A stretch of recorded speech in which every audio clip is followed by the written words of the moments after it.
Yo, what's up, guys? Your boy Eugene Smilez, and I am back. But this time, I'm doing a review on this amazing stage play I've seen called Bust, described as an Afrocurrentist play. Uh, and it's everything that's current and going on right now, but it's got a nice little twist to it, and I think y'all would really enjoy it. The playwright is Zora Howard, while the directing duties are Lillian Blaine Cruz. And all I gotta say is this play is amazing. If I had to describe it in a phrase or two, I would say a family witnesses an incident involving police, leaving them with more questions than answers. The play took a commonly used tragedy trope and flipped it on its head while balancing comedy and drama, lightly seasoned with a little bit of sci-fi. Now, when I went into this play, I had no idea what this play was about, who was in it, who wrote it. I had no idea about anything about this play. I had a friend that I met off of social media who, they would have like an industry night or something for small businesses. So he offered to see if I wanted to come. I said, hey, let's go. So I was going in this completely blind, which I was glad, because sometimes when you watch trailers or you look at different synopses for films or different things that you're going to see, it tells you the whole story. And I didn't want to know anything. I want to start off with the set design. I've been to a few plays, and a lot of times they'll have very, I don't want to say cheaply made, but it's very thin props or thin, like sets and stuff where you can kind of see that it was maybe a one ply of wood when they made this house or whatever. The sets on Bust were like movie sets. They had a classroom, they had the house, like they had the whole front side to make it like it was the outside of the house. They had something that was kind of like the underworld, which is like it looked like you were going through this tunnel. The police station, the lighting, the sets were switching back and forth, forward and backwards, I was like, this looks like a movie. I really felt like I was watching them shoot a movie live. I mean, superb, 5 stars. And then when you get into the casting and the acting, the scene opens up with an older lady who's on the phone talking to her homegirl, gossiping and stuff like that. And that scene alone told me exactly who that lady was. Like when she started talking, I said I knew exactly who that was. When her husband came in, I knew exactly who he was. The casting was superb. Everybody felt like they lived in those roles for years. It felt like we were watching regular everyday humans experience something crazy go on. Like acting was superb. Everybody, I had to stop and think, okay, hold on, these are actual like actors. These aren't people that they, got off this. Like these are actors, and everybody. I would not be surprised if I see people from this cast go on to have, great Broadway careers if they already haven't had those careers started, or be on TV or movies, because the cast and the acting was superb, 5 stars. Now let's talk about the writing. So if you don't know, I did graduate from Georgia State. I studied film and theater. So I had taken a couple of writing classes. I've written a few scripts and stuff. So I got a little experience, what I'm talking about. But the writing was superb. Just when I was talking about the acting and how everybody felt like they were those characters, like they lived in those lives, the writing was very natural.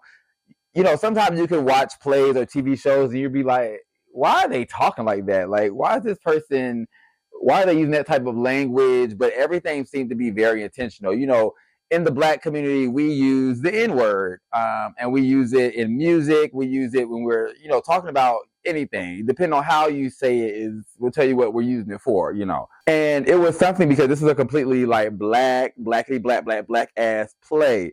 It did have some white people in it. And there is a police officer who is very racist, and he uses the hard R in it. And being the only white male in the play, I'm pretty sure, in Atlanta, but he's an actor, he was doing his job. And I mean, and when he said it, the crowd was like, like the crowd responded. And you know what I'm saying? And even the second time he said it a little later, the crowd responded again. And him being a professional actor did not flinch, move, or anything. He was amazing. Everybody in the play was freaking amazing. But right after that, a black character said it, with the A, and I kind of felt a slight shift because it was kind of like doing that kind of put, I don't know, something in the air, like, we don't allow people to say it, but then we say it, but then we are like, well, you're saying it differently and have a different intention than how we saying it. Like, I seen it was some kind of conversation that was trying to be had with that. And I definitely noticed it.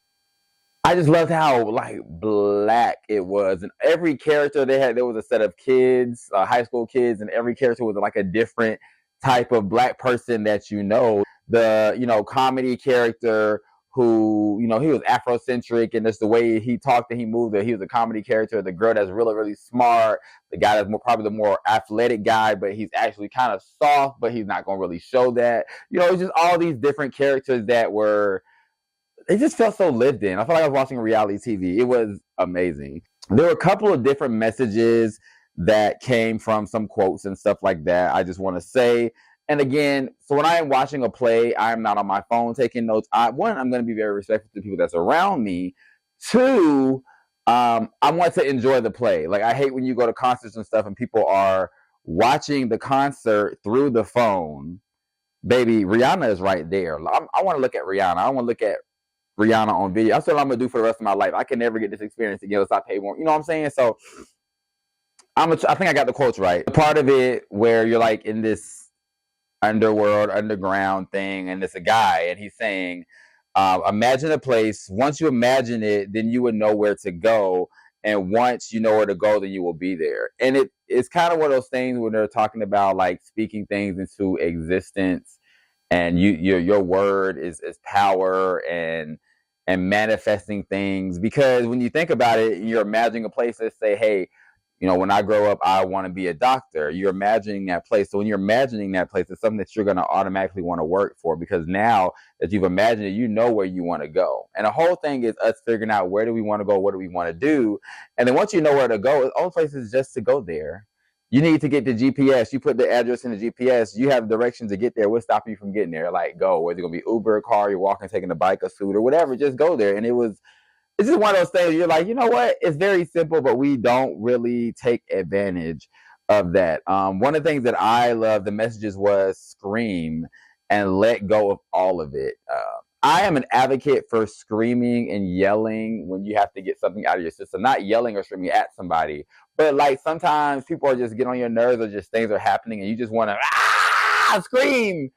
Do it. It's so freeing, and it's a couple parts in the play where they're screaming and they're dancing and they're chanting and they're even stepping.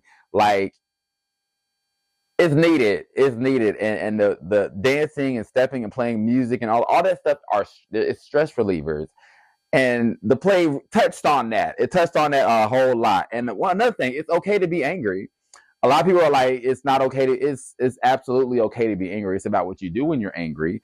It's about processing that anger properly and then moving forward with your life. And we are all saying the same thing, just in different languages. It is a scene where they were wanting to kind of rile up the energy amongst the group, and one set of people, as look at me, try not to give spoilers. One set of people was talking about dancing and moving a certain way, and somebody else was like, "Oh, I don't do that. I don't like to yell, blah blah blah." But then they brought up, well, when you're in church and the Bible says this, and Jesus said that, and you just want to shout, and it just kind of like connected all of it. And it's just like, baby, all this is together, y'all. The play is called Bust. It's in Atlanta. Encore. It's in Atlanta at the Alliance Theater, February 13th to March 16th. 2025. Please go see it. This is a debut of a play. This is brand new, and I bet you that this will be something really big. Movies, TV shows, something. Somebody's going to pick this up in a few years, and you're going to see it on movie, or you're going to see it on Broadway. You're going to see it everywhere, because Alliance Theater, I'm so glad I was able to go. Bust, Alliance Theater, February 13th, March 16th. Your boy Eugene Smilez. I'll see you next time.